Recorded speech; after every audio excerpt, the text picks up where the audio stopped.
Veuve noire, croqueuse de diamants, jalouse maladive. Les clichés sur les femmes criminelles sont légion. Et pourtant, elles sont les principales victimes de violences au sein du couple. Mais Valérie Bacot, Alexandra Richard et Edith Scaravetti défient les statistiques. Elles ont tué leur mari. Plongées dans leur histoire, qui commence souvent de la même manière. Elles rencontrent un homme, tombent sous son charme, fondent une famille. Puis le conte de fées prend fin et commence l'enfer. Crise de colère, violence physique et psychologique, parfois même prostitution forcée. Après des années d'emprise, elles tuent. Pour elles, pour survivre, pour leurs enfants. Comment la justice française juge-t-elle ces crimes ? Et comment distinguer l'homicide conjugal de la légitime défense ? Vous écoutez Crime de femme, l'affaire Alexandra Richard, première partie. Alexandra Richard vit dans ce petit village normand. C'est une bonne mère de famille qui s'occupe de ses enfants. Aujourd'hui, c'est une femme libre. Mais demain, sa vie risque de basculer. Comment cette mère de famille a-t-elle pu tuer son compagnon ? Je pense qu'elle veut me préserver, elle veut pas que je m'inquiète. Je m'inquiète quand même, mais elle veut pas, voilà. Abigail Blanc, fille d'Alexandra Richard. Elle veut pas trop me mettre dans le mal, quoi. Voilà. Je me sens pas capable d'y retourner. Alexandra Richard. De perdre encore mes enfants, mes parents et ceux que j'aime, c'est pas possible, quoi. Parce que là, là, tu perds tout et c'est encore recommencer. J'aurai pas la force. Après, je sais qu'elle va pas être libre après. Ça, je le sais. Mais au moins qu'elle prenne pas une grande peine, quoi. C'est tout.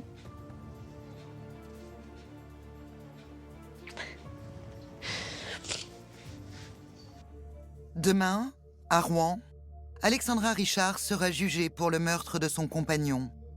Elle risque la prison à perpétuité. Je suis terrifiée. C'est le terme. J'ai extrêmement peur du déroulement. Je sais pas comment ça va se passer. Non, j'ai peur. Alexandra Richard a reconnu avoir tiré sur son compagnon. Sébastien Geste, il est mort. Elle dit que c'est un accident, mais elle sera jugée pour meurtre. Alors, Alexandra Richard est-elle innocente ou coupable ? J'ai jamais voulu le tuer, jamais. Jamais de ma vie j'ai voulu le tuer. Je voulais juste m'enfuir avec mes enfants. Donc non, c'est un terrible accident. Non, madame. C'était prémédité, votre coup. Catherine Geste, mère de Sébastien Geste. Elle n'a pas pu charger le fusil, prendre les cartouches, mettre les cartouches derrière le dos à Sébastien, alors qu'il était tout près de la... Sans qu'il se n'ait aperçu. Il aurait réagi certainement avant. Hein. De toute façon, l'avocate, elle me l'a dit. Hein. Elle m'a dit à moi à toutes ses auditions. Hein. Alexandra Richard et son compagnon, Sébastien Geste, vivaient ensemble depuis 3 ans. Ils ont chacun 2 enfants d'une précédente union. Ensemble, ils ont eu un petit garçon. Au moment des faits, Alexandra a 39 ans, Sébastien 36. Ils travaillent dans la même entreprise. Sébastien est ouvrier, Alexandra est secrétaire.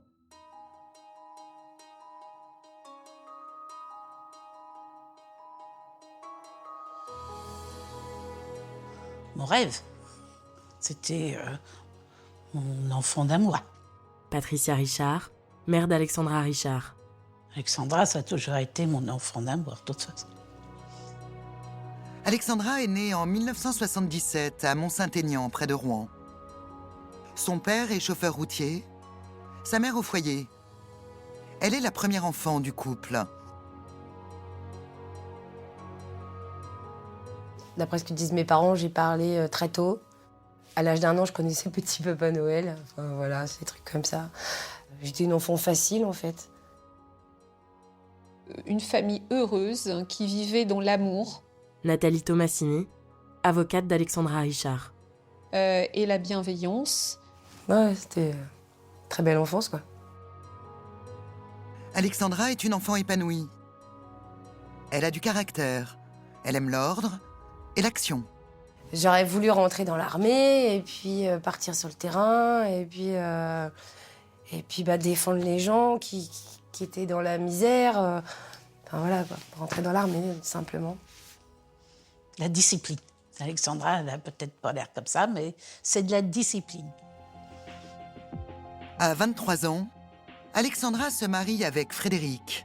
Elle renonce à son rêve de carrière militaire, s'installe en bord de mer et se consacre à sa famille. Ensemble avec Frédéric, ils ont 2 filles, Enola et Abigail. Elle est marrante, elle est souriante, elle est magnifique. Enola Blanc, fille d'Alexandra Richard. C'est ma maman, quoi. Elle est toujours à l'écoute si on a besoin de quelque chose. Puis on peut tout lui dire, quoi, sans qu'elle... Enfin, moi je lui dis tout, enfin, c'est tout sur moi, enfin... On a une très bonne complicité, quoi. Genre, c'est bien. Dans cette maison, leur vie semble paisible. Mais Frédéric, le père de famille, est peu présent. Il est chauffeur routier et passe beaucoup de temps sur les routes. Leurs filles grandissent et Alexandra reprend le travail. En 2012, elle trouve un emploi de secrétaire dans cette entreprise, à quelques kilomètres de leur maison. C'est là qu'elle rencontre Sébastien. Il y est ouvrier. Elle a 36 ans, lui 33. Entre eux, c'est le coup de foudre.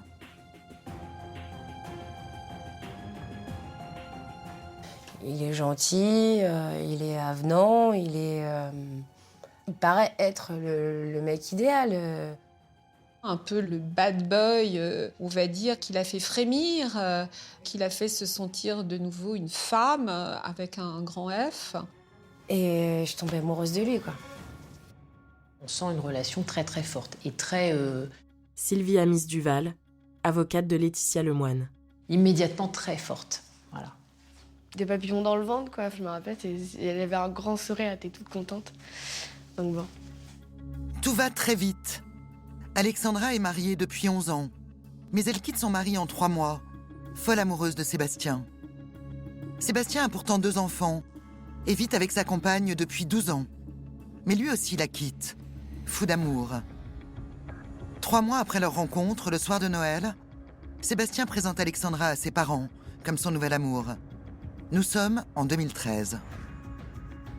Quand je l'ai vu, je me suis dit, ça a l'air d'être une personne bien. Il a l'air de l'aimer, parce que pour l'aimer, il l'aimait comme un fou. Le couple s'installe avec leurs enfants dans la maison d'Alexandra. Mais sitôt installé, Sébastien change. Alexandra raconte une véritable métamorphose. C'est pas du tout le conte de fées que j'avais espéré, hein. C'est un conjoint qui achète des bouteilles de whisky comme quelqu'un qui achète des packs d'eau. Non, il buvait tout le temps. Enfin, moi, j'ai aucun souvenir où il avait pas la bouteille. On s'asseyait pas sur le canapé. On avait un canapé à 6 places. On était 6. Et il y avait que lui dans le canapé. Et nous, on n'y allait jamais, quoi. Parce que déjà, il fallait tout le temps être dans nos chambres. Et jamais être en bas, quoi. À part pour en manger. J'en ai pris à ma sœur, parce que c'était elle le souci, ça allait pas. Après, c'était ma mère, après ses enfants. Voilà. À la maison, c'est un dictateur avec les enfants comme avec moi. La naissance de notre fils, ça n'a pas apaisé sa jalousie maladive. La moindre contrariété pour lui prend une ampleur phénoménale qui engendre forcément de la violence, quoi. Alexandra se souvient d'un épisode de violence particulièrement traumatisant, juste quelques semaines après leur installation. Je reçois un coup de fil au travail, il m'appelle vers 14h en me disant « Faut que tu rentres à la baraque, ça va pas du tout, je vais faire un carnage ». Donc je fais la route et j'arrive à la maison, et en arrivant à la maison, en fait, à peine que j'ai franchi la porte, il me tire par les cheveux, il me traîne au sol et il m'emmène dans le garage où il me claque la tête contre l'escalier qui montait au grenier pour au final prendre les albums photos qui se trouvaient à l'étage de 18 ans de vie commune et puis de me les lancer en pleine figure. Il me lançait des pavés en pleine figure pour me dire c'est quoi ça, espèce de salope, t'as gardé des photos de ton ex. Et je disais que c'était normal, les photos. Je pensais pas qu'il allait fouiller dans la maison jusqu'à aller au grenier, quoi. Lorsqu'elle rentre de l'école, les filles d'Alexandra retrouvent leur mère, prostrée, dans la cuisine. Ma mère, elle est assise sur le plan de travail, en train de se tenir la tête, pâle, regard plus là, esprit plus là, elle est plus là, plus son plus d'image. Je suis choquée. Jamais on m'a frappée. Je m'attendais pas à ce qu'il soit violent comme ça et qu'il me fasse aussi mal, quoi. Il était en furie. Il était énervé, il était pas comme d'habitude. Il avait son visage énervé. On voyait très bien qu'il était pas pareil, quoi.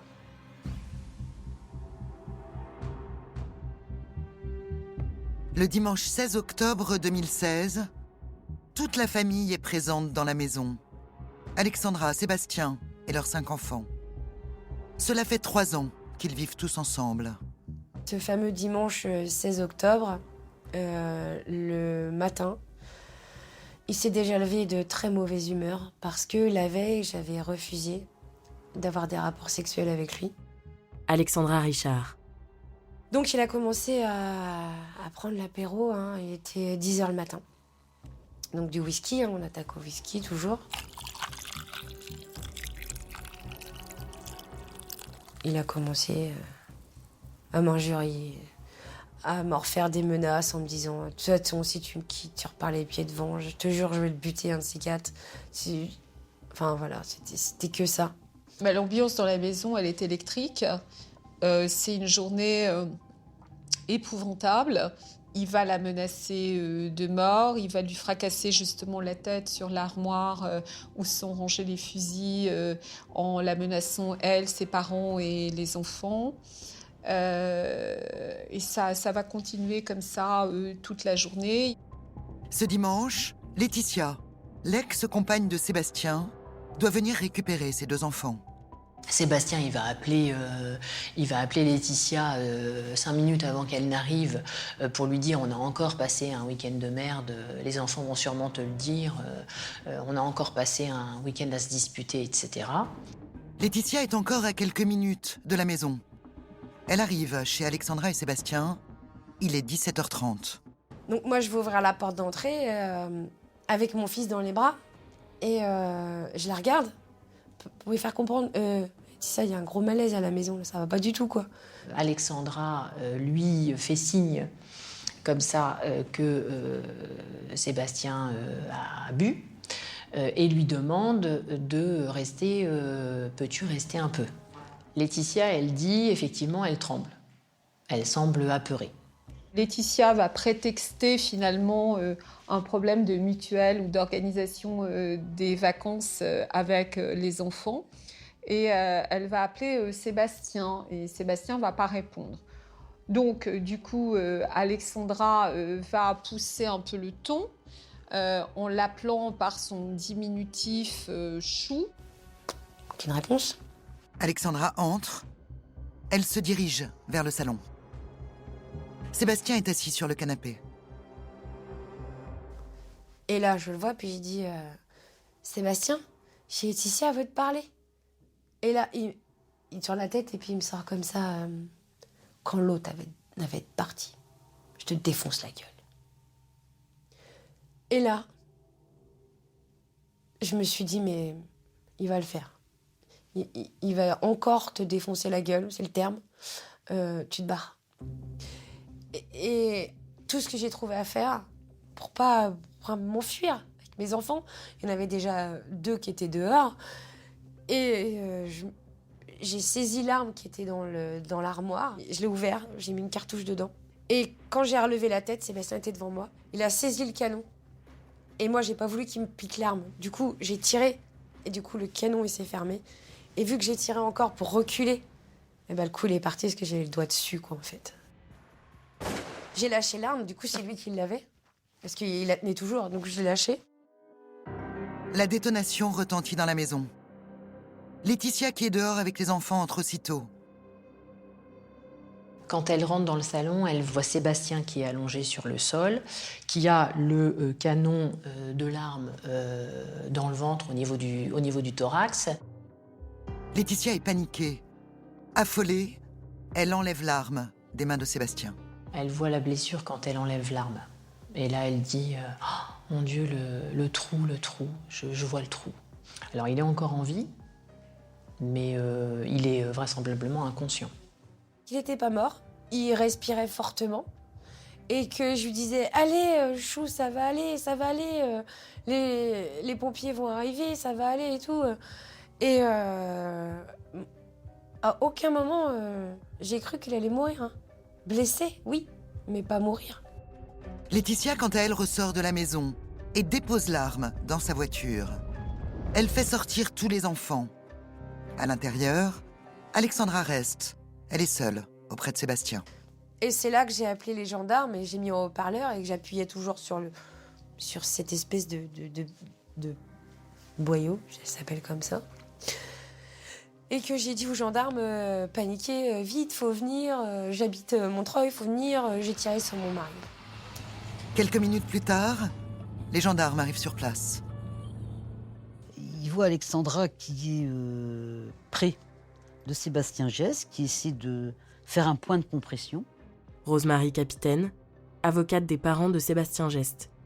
Pour essayer d'éviter cette perte de sang. Que les gendarmes voient un geste de secours. Les pompiers arrivent en renfort. Les gendarmes, eux, isolent Alexandra dans sa chambre. Laetitia, quant à elle, prévient les parents de Sébastien. Elle nous a appelés, elle m'a crié dans le téléphone « Mamie, venez vite, il se passe quelque chose chez Sébastien. » Catherine Geste, mère de Sébastien Geste.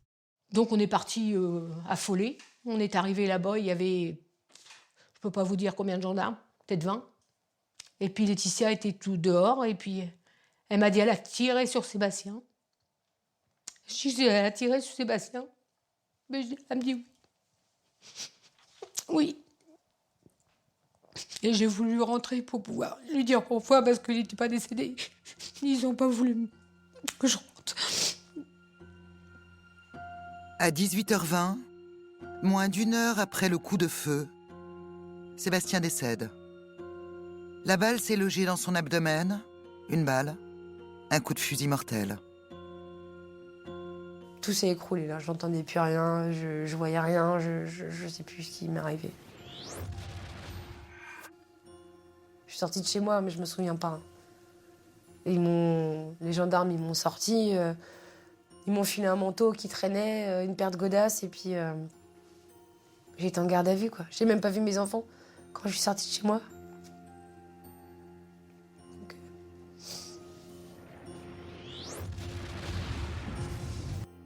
Les gendarmes sont venus nous dire qu'il était décédé.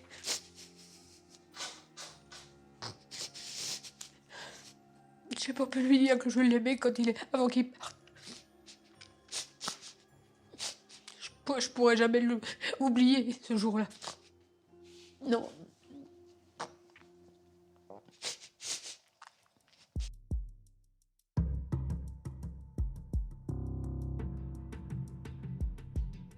Sébastien avait 3 ans de moins qu'Alexandra.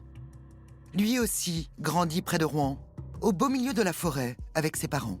Ici, c'était beaucoup le ballon, forcément, parce qu'on a de la place.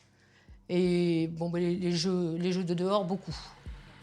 À 17 ans, il est embauché comme ouvrier dans l'atelier d'une entreprise de véranda.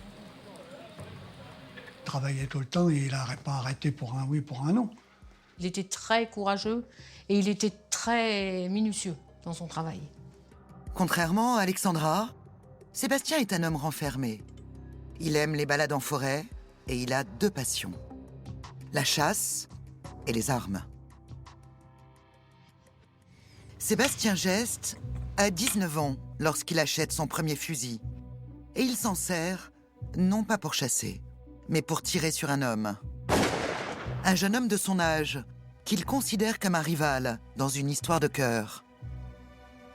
Il était tombé amoureux d'une fille et quand il l'a vue avec un autre garçon, il n'a rien dit. Et 8 jours après, il est parti à la boîte de nuit Et apparemment, à la sortie de cette boîte de nuit et sur le parking, il le pointe, il tire. Nathalie Tomassini, avocate d'Alexandra Richard. Cet homme est grièvement blessé, il tombe à terre. Et Sébastien n'aura pas un regard pour cet homme et il va prendre la fuite, le laissant pour mort. Il est venu nous trouver dans notre chambre en nous disant « Maman, j'ai tiré sur quelqu'un ». Il pleure pas, mais il voit bien qu'il a fait une bêtise. Il m'a dit j'ai acheté du whisky pour pouvoir le faire. On était affolés, forcément. Et il s'est pas couché. Il a attendu assis dans le fauteuil que les gendarmes viennent nous chercher. L'homme sur lequel il a tiré n'est pas mort. Dès le lendemain, Sébastien est écroué à la maison d'arrêt de Rouen. Jugé pour violence volontaire, il est condamné à 3 ans de prison, dont 18 mois avec sursis. À sa sortie de prison, Sébastien rencontre Laetitia et ils font 2 enfants. Sébastien était un homme dangereux, mais auprès d'elle, il semble s'être assagi. C'est quelqu'un qui est agréable à vivre, qui est... Sylvie Amis Duval, avocate de Laetitia Lemoine. Voilà, qui est plutôt drôle, qui aime la vie. Mais peu à peu, dans la vie quotidienne, Sébastien révèle un sérieux problème avec l'alcool. Quand il buvait, il était coléreux, il était méchant. Il était méchant, mais il s'y tapait dans une porte, dans un mur. C'était un homme qui avait en lui une fragilité affective, un mal-être, une souffrance, qui faisait qu'il avait cette agressivité en lui. Lorsqu'il boit, Laetitia, la mère de ses enfants, en fait les frais. Car Sébastien peut devenir incontrôlable. Et fait étonnant, malgré sa condamnation, il possède toujours un fusil. Elle dit qu'il a une double personnalité et qu'il fait peur. Elle décrit des violences notoires, elle décrit que Sébastien l'aurait sorti de la maison en pleine nuit alors qu'il neigeait. Elle décrit une scène où Sébastien voulait se suicider avec son fusil de chasse. Et il avait mis le fusil sous sa gorge. Elle m'a appelée parce qu'elle était affolée. Elle voulait pas que les enfants voient ça, donc je suis revenue avec les enfants. Et puis elle allait rester avec lui, et puis tout compte fait, elle s'en est pas occupée, il est venu se coucher, puis ça s'est passé. Sébastien demande pardon à Laetitia. Elle cède, mais supprime tout l'alcool à la maison et lui demande de se faire soigner. Elle considérait qu'il avait de la colère en lui et que cette colère, il l'extériorisait quand il buvait. Il avait été voir le médecin, mais il n'a pas continué. Il disait que ça servait à rien, il n'avait pas très confiance au médecin. Mais lorsque Laetitia apprend qu'il la trompe avec Alexandra, c'en est trop. Elle décide de rompre et une violente dispute éclate. Lorsqu'elle avait voulu se séparer de Sébastien, elle a été victime de menaces de mort de ce dernier, qu'elle aurait fait intervenir les gendarmes. Voici ce que Laetitia déclare à la gendarmerie. Il m'a dit « Tu ne partiras pas d'ici, je vais te tuer, je vais te buter. T'auras pas les gamins. » Il m'a attrapée, il m'a bousculée, et puis il est rentré dans la maison. Laetitia ne dépose pas plainte contre Sébastien. Mais le couple se sépare et Sébastien part vivre avec Alexandra. Son problème d'alcool n'est pas réglé. Donc on voit bien là déjà une extrême violence de Sébastien. La violence, elle est nécessairement liée à sa consommation d'alcool et une consommation excessive d'alcool. Il n'y a pas de violence en dehors de la consommation d'alcool. Au quotidien, il n'y a aucune violence. 5 ans après sa condamnation, le casier judiciaire de Sébastien a été effacé. C'est la loi. C'est ce qu'on appelle la réhabilitation légale. Interdit d'armes pendant ces 5 années, il peut désormais demander son permis de chasse et acheter des fusils. Et des fusils, il en a beaucoup. C'est quelqu'un qui adore les armes, qui vit pour la chasse, qui respire pour la chasse. Alexandra Richard. Et qui met de l'argent de côté pour s'acheter que des affaires de chasse, et notamment des fusils. On en avait tellement qu'en fait, il y en avait dans notre chambre, dans une armoire, et dans le salon, une autre armoire. Et toutes les deux étaient pleines, hein. Je crois qu'il y en avait 8 au total. Sébastien pratique la chasse, mais aussi le ball-trap. Il fait découvrir ce sport à Alexandra. Il lui offre même un fusil de chasse. En fait, il m'a fait découvrir les armes, il m'a imposé les armes, il m'a imposé sa chasse et ses loisirs.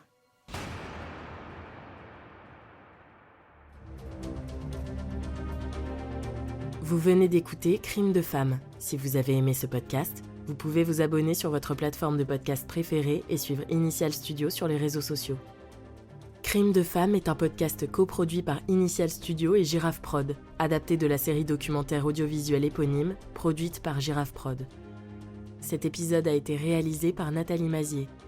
Production exécutive du podcast, Initial Studio. Production éditoriale, Sarah Koskiewicz et Mandy Lebourg, assistée de Marie Agasson. Montage, Victor Benamou, avec la voix d'Alix Martineau.